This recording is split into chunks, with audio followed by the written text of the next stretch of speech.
بسم الله الرحمن الرحيم.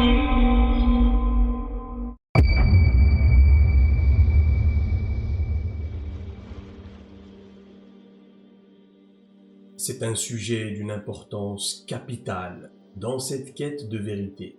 À une époque où, je le rappelle, les apparences et les réalités sont complètement inversées. Et de ce fait, nous disions la dernière fois que pour être en capacité de pénétrer ce qu'il y a au-delà des apparences extérieures, il nous fallait disposer d'un organe particulier. Un organe de cognition distinct à la fois de l'intuition intellectuelle, mais aussi de la perception extrasensorielle. Cet organe est ce qu'on appelle l'œil du cœur.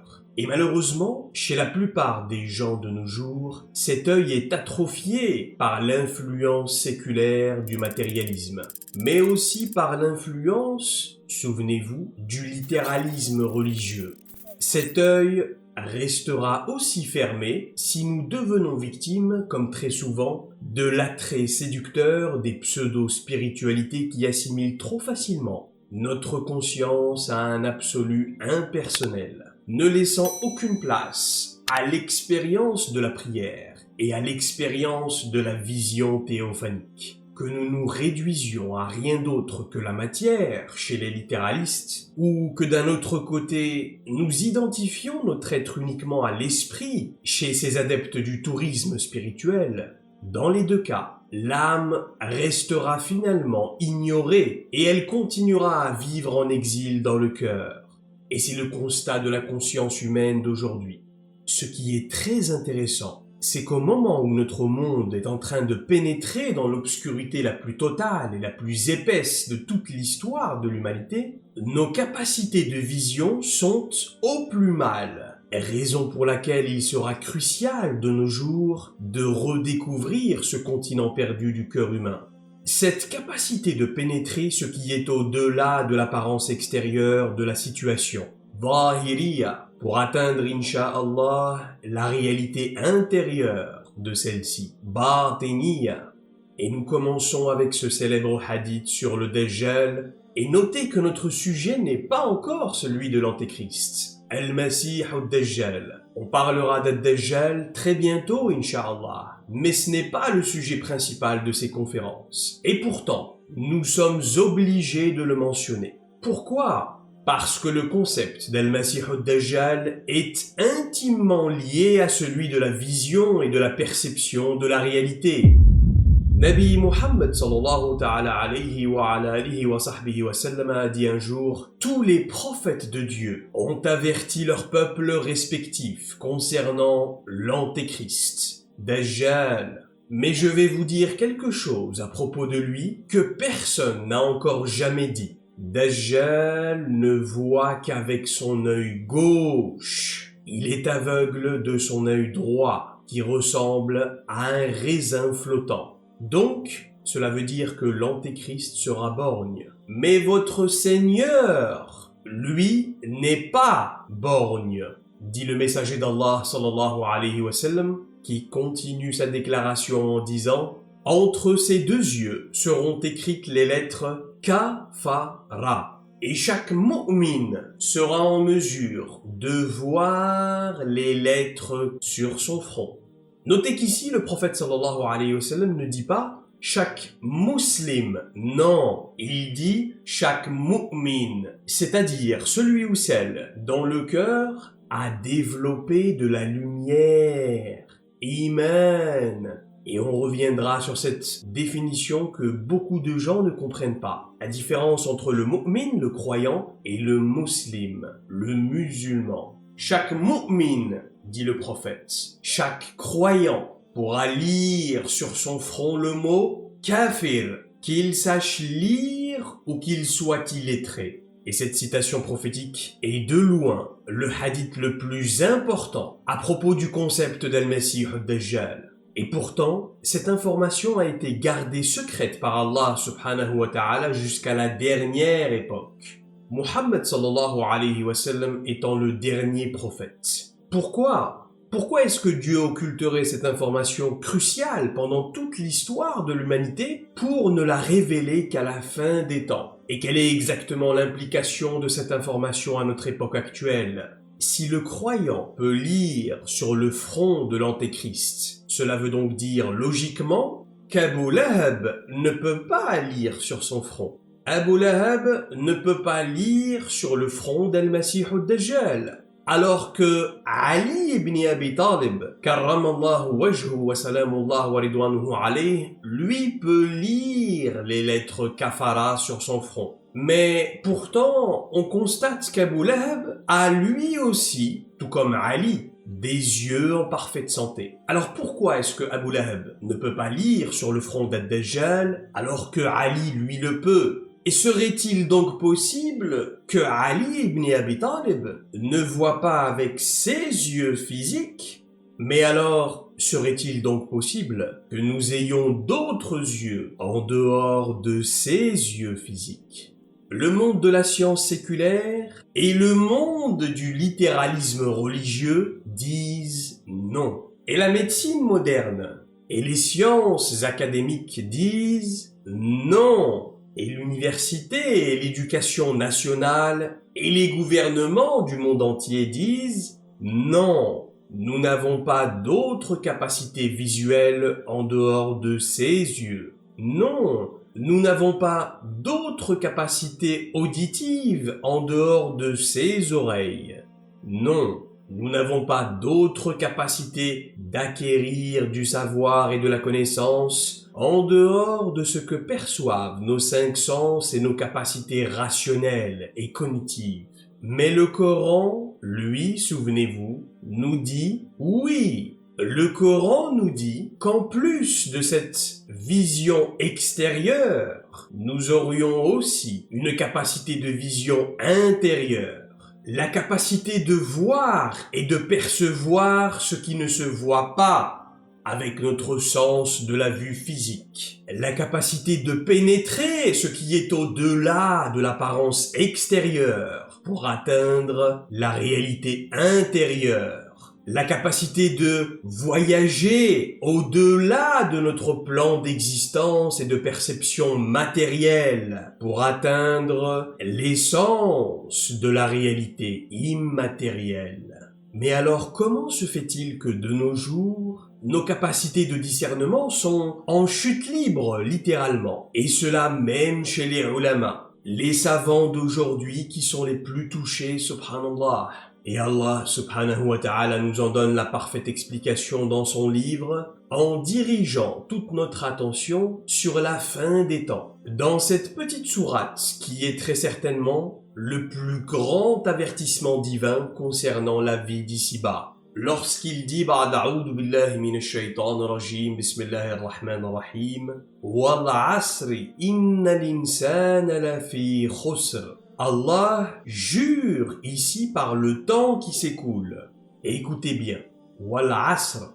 Al-'asr, c'est le déclin du soleil, la période juste avant le maghrib, le coucher du soleil. Par le temps, lorsqu'il atteint le déclin de l'histoire, juste avant la fin de l'histoire. Innal insana lafi khusr. Toute l'humanité, à ce moment-là, dérivera. Toute l'humanité vivra dans la perdition.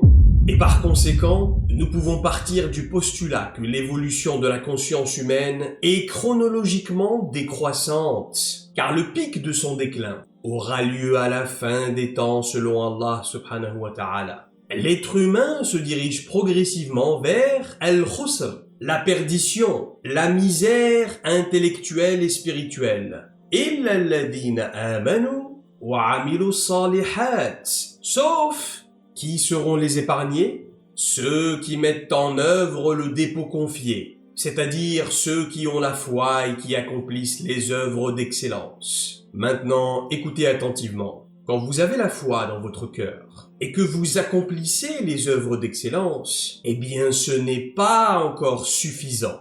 Non, vous avez maintenant une mission à accomplir. Illa alladhina amanu wa amilu salihat.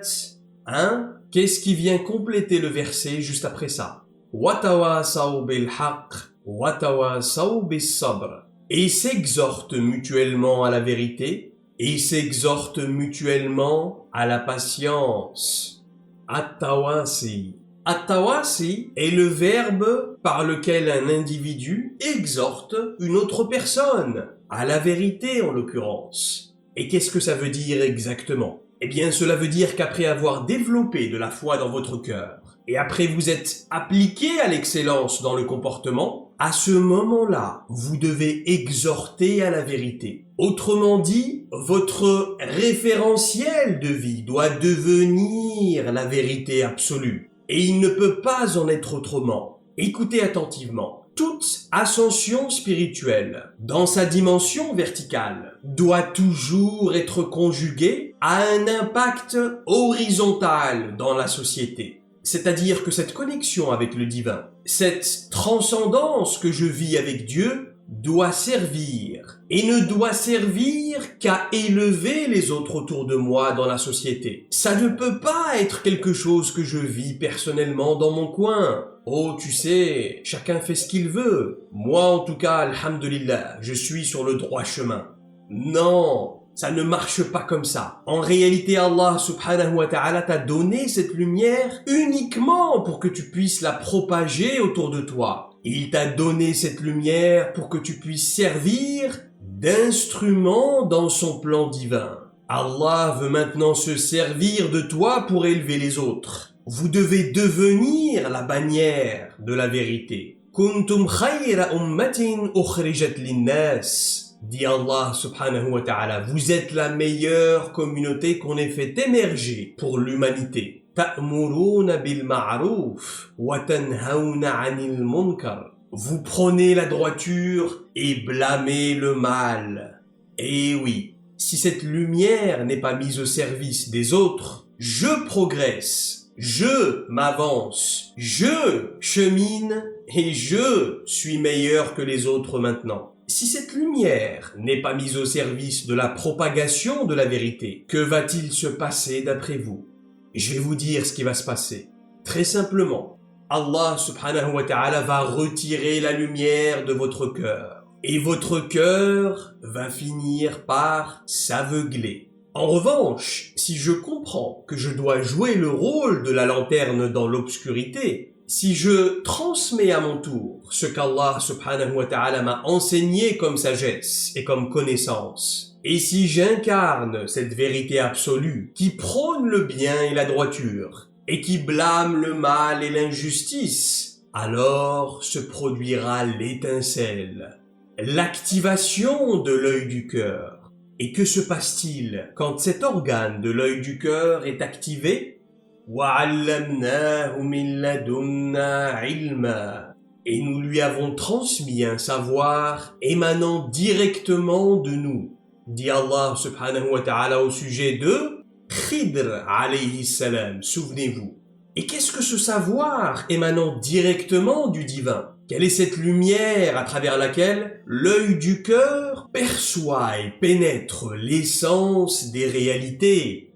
Eh bien, vous connaissez tous ce verset, qui est le verset de la lumière par essence. Allahu nuru samawati wal ard.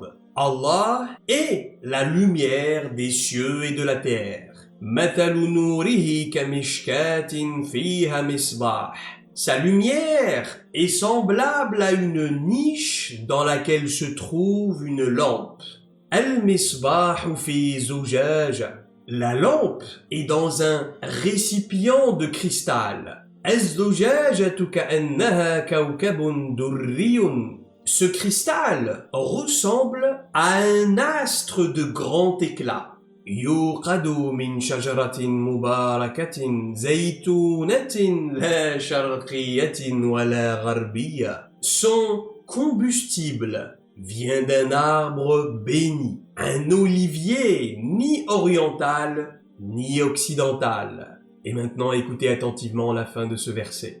C'est là que se trouve l'essentiel du secret de l'activation de l'œil du cœur. يكاد زيتها يضيء ولو لم تمسسه نار. dont l'huile semble éclairer sans même que le feu ne la touche. Nourun ala nour, lumière sur lumière. Yahdillahu li nourihi man yasha ila akhiril aya. Dieu guide vers sa lumière qui il veut. Dit Allah subhanahu wa ta'ala dans ce verset majestueux qui constitue par essence le passage le plus explicite dans le Coran par lequel Allah subhanahu wa ta'ala nous décrit comment obtenir de la lumière pour voir avec le cœur ce qui ne peut être vu avec les yeux physiques. Et le résultat de ce phénomène est « وَعَلَّمْنَاهُ مِنْ لَدُنَّا عِلْمًا » et nous lui avons transmis un savoir émanant directement de nous. Et on se pose la question, de quelle nature devait être ce savoir qu'Allah a transmis directement dans le cœur de Khidr, si ce n'est de la nature la plus pure et la plus véridique. Al-Haqqul Mubin, la vérité absolue. Et on en a vu la parfaite démonstration dans ce voyage avec Moussa alayhi salam lors de ces 3 épisodes. Mais pour être en mesure de recevoir ce savoir, de recevoir cette lumière, de recevoir cette vérité absolue dans le cœur, il faut d'abord remplir les conditions requises à cela. Il faut cocher les cases. Il faut répondre aux critères de l'obtention de cette lumière. Et quelles sont ces conditions requises? Écoutez attentivement, s'il vous plaît. Pour obtenir de la lumière, il faut d'abord que votre cœur produise de l'huile. Yakadu zaytuha yudhi'u walau lam tamsashu nar. Cette huile éclaire sans même que le feu ne la touche. Nourun ala nour, lumière sur lumière. Qu'est-ce que ça veut dire? اتقوا فراسة المؤمن فإنما يرى بنور الله a dit le prophète sallallahu alayhi wa sallam. Craignez la clairvoyance du croyant, car il voit à travers la lumière divine. Je répète, craignez la clairvoyance du croyant, car il voit à travers la lumière divine. Qu'est-ce que cette firasa ou clairvoyance? Et pourquoi est-ce qu'Allah parle dans le Coran de basira alors que le prophète sallallahu alayhi wa sallam nous parle ici de firasa? Quelle est la différence entre les deux? Eh bien tout simplement, al-basira constitue l'œil du cœur, l'organe par lequel je pratique al-firasa, la clairvoyance. Vous comprenez? Al-basira est l'organe, al-firasa est l'action de voir par la lumière divine. Et il existe 2 types de firasa, bien qu'il y en ait en réalité d'autres. Mais il y a principalement 2 firasa différentes. Celle qu'on appelle al-firasa al-khalqiyya, la clairvoyance de la création, et celle qu'on appelle al-firasa al-imaniyya, la clairvoyance spirituelle. Al-firasa al-khalqiyya, ou plus communément appelé de nos jours le profilage, est une science qui se caractérise par le fait de connaître la réalité ou la partie cachée d'une personne ou d'une situation à partir des éléments extérieurs qu'il présente, tels que la voix de la personne, les traits du visage, sa façon de parler, son langage corporel, le nom de l'individu même, etc., etc. C'est une analyse presque instantanée de ces éléments extérieurs qui permet d'obtenir une connaissance véridique, contrairement à l'autre firasa, la firasa imaniya ou spirituelle, dans laquelle le dévoilement d'une situation se fait cette fois-ci par une inspiration émanant du cœur, ilham. À l'époque du prophète Mohammed sallallahu alayhi wa sallam, il faut savoir que les Arabes étaient connus de toutes les civilisations pour leur grande utilisation de la firasa, du profilage dans leur vie quotidienne. D'ailleurs, une des raisons pour laquelle l'intégrité et l'honnêteté était poussé à leur paroxysme chez les Arabes à cette époque? Eh bien, c'est principalement parce qu'à cette époque, les gens de cette civilisation étaient dotés d'un niveau de firasa très élevé, et cela bien avant l'avènement de l'islam. Les Arabes de cette époque lisaient sur le visage des gens comme on lit dans un livre ouvert. Juste en vous voyant, on savait tout de suite quel genre de personne vous étiez, on pouvait savoir ce que vous cachiez, on savait si vous étiez savant ou ignorant, on connaissait le degré de votre courage, de votre lâcheté, on savait ce que vous désiriez, on connaissait vos objectifs, etc., etc. Le profilage était culturel dans cette civilisation, subhanallah. Un jour, Omar ibn al-Khattab, radiyallahu anhu wa ardah, va passer devant un homme noir, en présence de sa femme noire, et « Ya Amir al-Mu'minin » ô émir des croyants, je suis noir et ma femme est noire, mais elle a mis au monde un enfant roux, va s'exclamer le pauvre homme. Et sa femme va dire à Omar, par Allah, je ne l'ai pas trompé, c'est son fils. Et Omar ibn al-Khattab va rester silencieux à ce moment-là, ne sachant quoi dire.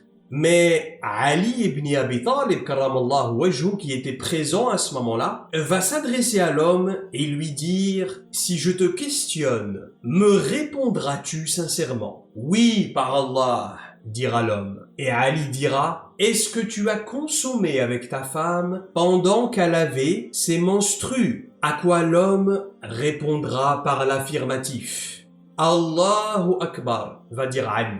Lorsque la semence de l'homme se mélange avec du sang, Allah subhanahu wa ta'ala crée de celle-ci une créature rousse. Alors, ne renie pas ton fils, car c'est toi qui t'es mis dans cette gêne, lui dira l'imam Ali karamallahu wajhu.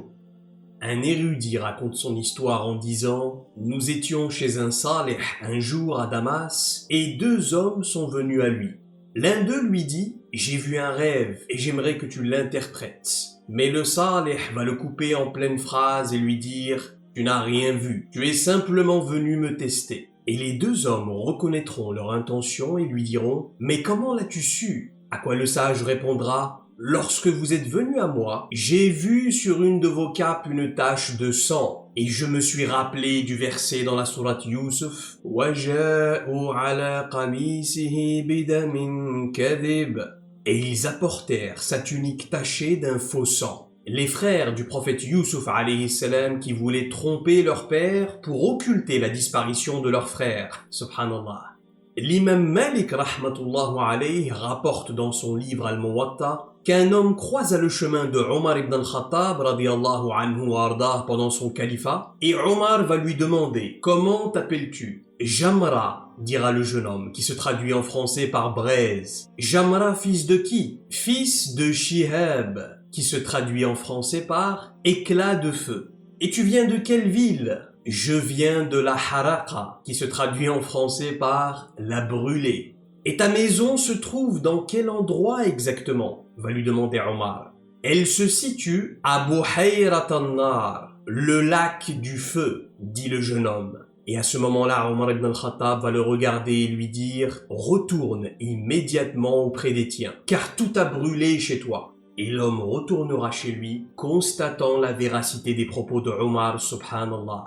Donc, le profilage, ou la firas al-khalqiyya, est cette science qui permet, depuis un niveau de discernement extrêmement élevé, la déduction d'informations cachées chez un sujet ou lors d'une situation, par l'analyse subtile et par une lecture perspicace et pénétrante des singularités apparentes du comportement de l'individu.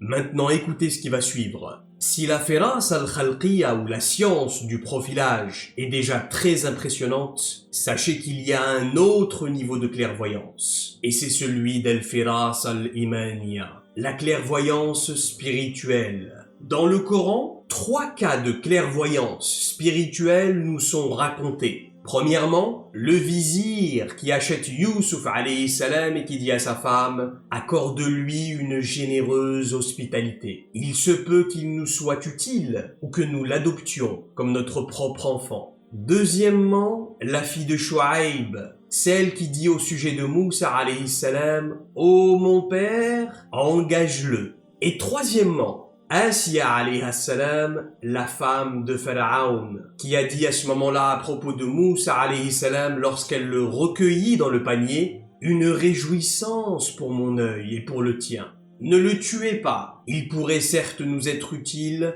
ou le prendrons-nous pour enfant ?» Connaissant la suite de ces histoires, on peut en conclure que lors de ces trois situations différentes, le sujet est à chaque fois inspiré d'une vérité absolue. Il exprime à chaque fois le bon choix à réaliser. Il ou elle voit par la lumière divine. Si Youssouf alayhi salam n'avait pas été acheté et adopté par le vizir de l'Égypte, il n'aurait pas eu le même destin et ne serait peut-être jamais devenu lui-même le nouveau vizir d'Égypte, qui réalisa le plan divin. Et si Asiya alayhi salam n'avait pas recueilli Moussa dans son panier pour l'adopter, il n'aurait pas eu le même destin. Et si la fille de Shuaïb, Sayfoura, n'avait pas demandé à son père de l'embaucher, Moussa alayhi salam aurait très probablement continué à errer dans le désert. Et on a d'autres exemples de clairvoyance spirituelle, parmi lesquels on rapporte qu'un jour, un homme est entré auprès de Uthman ibn Affan, radiyallahu anhu wardah.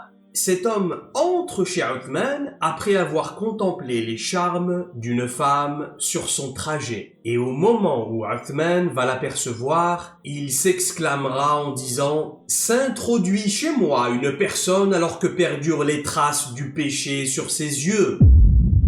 Et un homme de l'assemblée va dire à ce moment-là « Mais y a-t-il une révélation après la mort du prophète sallallahu alayhi wa sallam » « Non, va rétorquer Uthman, mais il y a le regard clairvoyant, une preuve et un discernement authentique. » Comment Uthman radiyallahu anhu pouvait-il savoir ce que les yeux de cet homme avaient regardé? Et c'est cela que la clairvoyance, al-firasa. Dans une autre histoire, il est rapporté de la firasa d'Ibn Abbas radiyallahu anhu qu'un homme l'a un jour questionné en lui disant « Est-ce qu'il y a un repentir au meurtre ?» À quoi Ibn Abbas répondra « Non ». Ensuite, un autre homme va venir lui poser exactement la même question. Mais cette fois-ci, Ibn Abbas radiyallahu anhu lui répondra « Oui ». Et par la suite, étonnés, les gens vont questionner Ibn Abbas sur ces deux réponses différentes et il leur dira « J'ai vu dans les yeux du premier l'intention de tuer et je l'en ai donc empêché.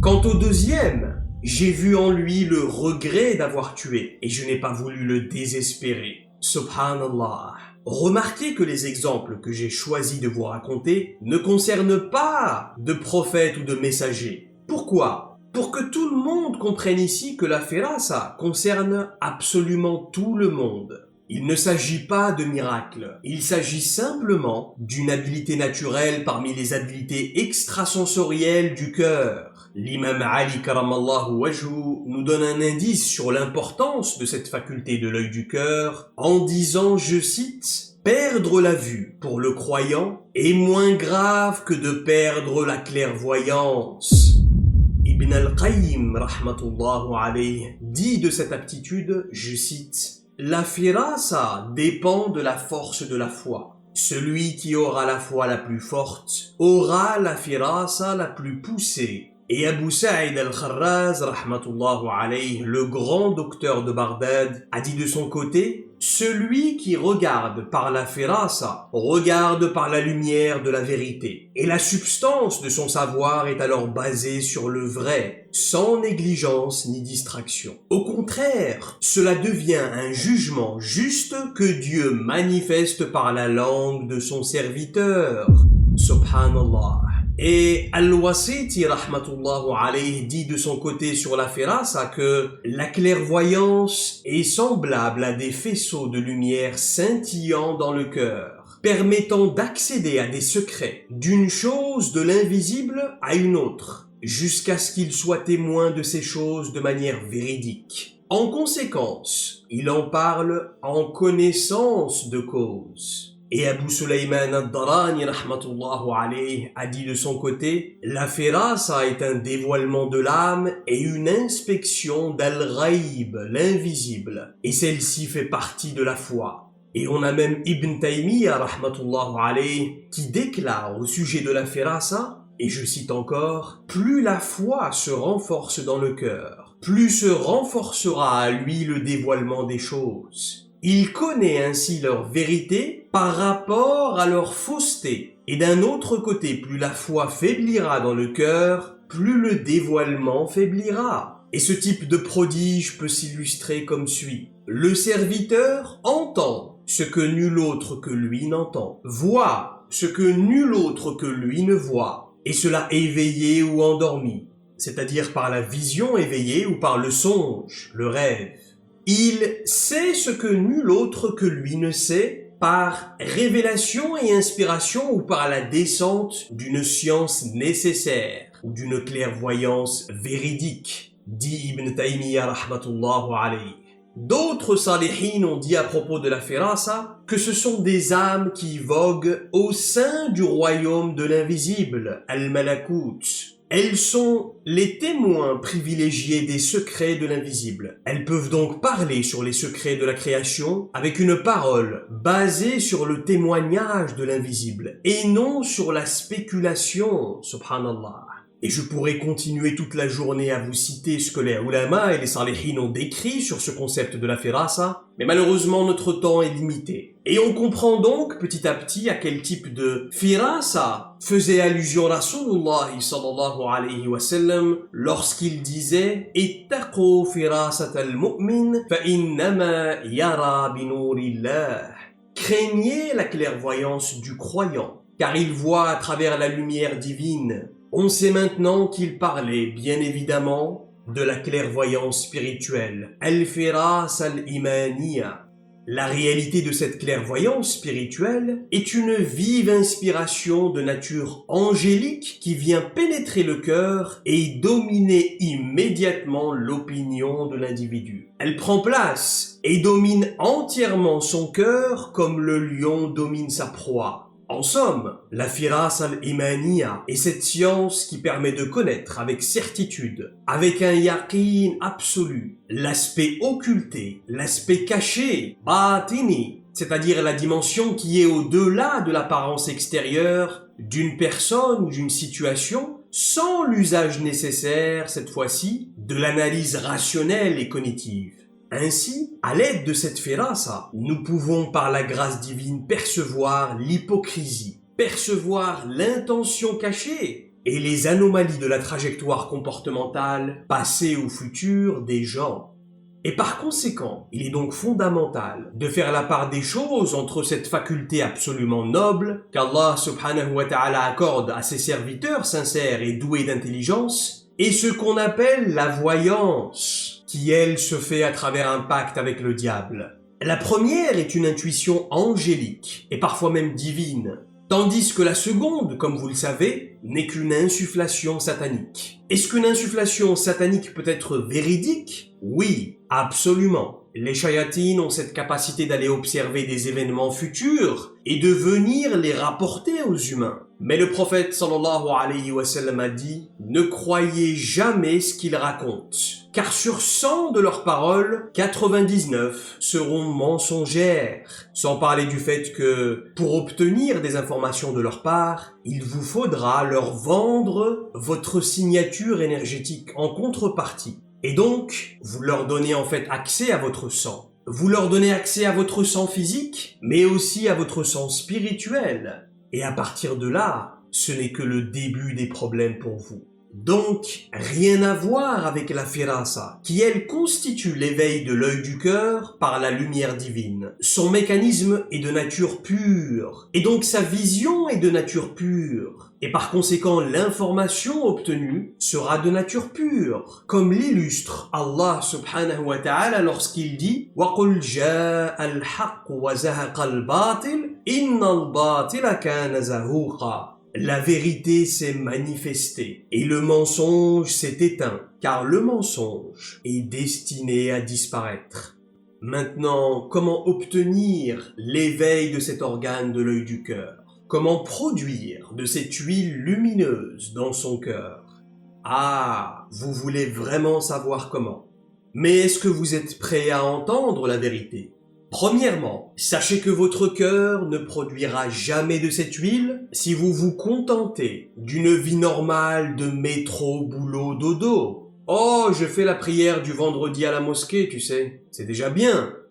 Non, votre cœur ne produira jamais de cette huile si vous n'êtes préoccupé que par vos affaires du monde d'ici-bas. Mais tu sais, je ne peux pas parler comme ça devant tout le monde. Si je dis ça en public, je risque de perdre mon business. Oh, vraiment. Très intéressant. Il est très curieux de nos jours de voir une créature craindre une autre créature au détriment de son créateur. Et ensuite s'attendre après ça à obtenir de la lumière dans le cœur. Non, vous ne produirez jamais de cette huile avec cet état d'esprit. Ce cœur ne produira jamais de cette huile si je joue au jeu de hasard, par exemple. Oh non! Et ce cœur ne produira jamais de cette huile si je pratique la fornication non plus, que ce soit physiquement parlant ou visuellement, en permettant à mes yeux de balayer du regard tout ce qui assouvit les pulsions charnelles des dimensions inférieures de mon âme animale en l'occurrence. Ce cœur ne produira jamais de cette huile tant que je fumerai par exemple. Et s'il vous plaît, ne venez pas me dire « mais je ne fume que la chicha occasionnellement » ou une cigarette par jour, rien de sérieux. Non, ça n'a absolument rien à voir et vous le savez. Il n'est pas question de la quantité de nicotine ou de tabac que vous ingérez. Il est question de l'acte de désobéissance. Ne vous attendez pas à obtenir de la lumière dans votre cœur alors que vous n'êtes pas aligné avec votre fitra, votre vérité intrinsèque, celle avec laquelle vous êtes venu au monde absolument pure. Tant que vous êtes en contradiction avec la vérité et avec vous-même, tant que vous pratiquez des comportements corrompus, tout en sachant qu'ils sont contraires à vos valeurs et contraires à la vérité par définition, votre récipient de cristal, votre qalb, votre cœur, ne pourra jamais obtenir de cette lumière divine. Et je trouve vraiment fascinant que certaines personnes croient naïvement être bien guidées et avoir un discernement juste, alors même qu'elles pratiquent la corruption sans scrupule. Subhanallah, ça ne marche pas comme ça. Si vous vous êtes habitué à tromper les gens, si vous mentez aux gens systématiquement pour obtenir gain de cause des situations que vous vivez, vous ne faites en réalité que corrompre votre propre vision.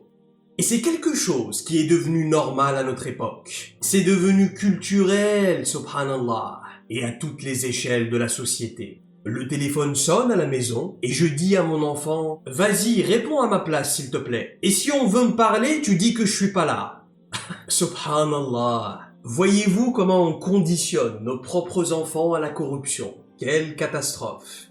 Ne vous étonnez pas ensuite que votre cœur n'obtienne pas de lumière. Et ne vous étonnez pas que vos enfants eux-mêmes soient malhonnêtes et corrompus. Et ne vous étonnez pas que notre monde de demain, le monde que vous allez laisser à vos enfants et aux générations futures, soit un monde infesté par la corruption et par le mensonge. En somme, votre cœur n'obtiendra jamais de cette lumière tant que vous ne serez pas aligné avec la vérité qui est en vous, votre fitra profonde. Et je vais vous laisser aujourd'hui avec 3 petits conseils. Si vous les mettez en pratique, votre qalb, votre cœur, produira inévitablement de cette huile et cultivera de cette lumière divine, incha'Allah. Prenez bien note. Premièrement, vous devez régler toutes vos dissonances intérieures. En d'autres termes, vous devez prendre la décision définitive et irrévocable de délaisser tous les comportements qui sont en contradiction avec votre fitra. Et vous n'avez pas besoin d'un guide ou d'un cheikh pour vous dire systématiquement si ce que vous faites est halal ou haram. Vous avez déjà ce qui constitue par essence le manuel d'utilisation de l'être humain, Al-Qur'an, le Coran. Alors, lisez et apprenez à écouter votre cœur. Votre cœur vous dira si ce que vous faites est bien ou si c'est à délaisser. Deuxièmement, si vous voulez vraiment développer cette lumière, vous devez lire tous les vendredis et ne jamais rater de vendredi la sourate Al-Kahf, la caverne, la 18e sourate du Coran. Le prophète sallallahu alayhi wa sallam a dit que celui qui récite sourate Al-Kahf le jour du vendredi obtiendra une lumière qui l'éclaire depuis ses pieds jusqu'au 7e ciel, et cela jusqu'au vendredi suivant. Cette lumière l'éclairera entre les deux vendredis, a dit Rasulullah sallallahu alayhi wa sallam. En d'autres termes, jusqu'à sa prochaine récitation de cette même sourate. Et enfin, troisièmement, il y a cette petite invocation que j'aime particulièrement et que nous devrions tous mémoriser en cette époque obscure où les réalités et les apparences sont complètement inversées. Allahumma arina al-haqqa haqqan warzuqna ittiba'ah wa arina al-batila batilan warzuqna ijtinabah. C'est tout simplement. Seigneur, montre-nous la vérité comme vérité et aide-nous à la suivre. Et montre-nous aussi le mensonge comme mensonge et aide-nous à l'éviter. Si la langue s'habitue à réciter cette invocation quotidiennement et même à en faire un dhikr tout au long de la journée, alors une lumière commencera à descendre perpétuellement sur le cœur et aiguisera son discernement, sa firasa, sa clairvoyance, insha'Allah. بسم الله الرحمن الرحيم والعصر إن الإنسان لفي خسر إلا الذين آمنوا وعملوا الصالحات وتواصوا بالحق وتواصوا بالصبر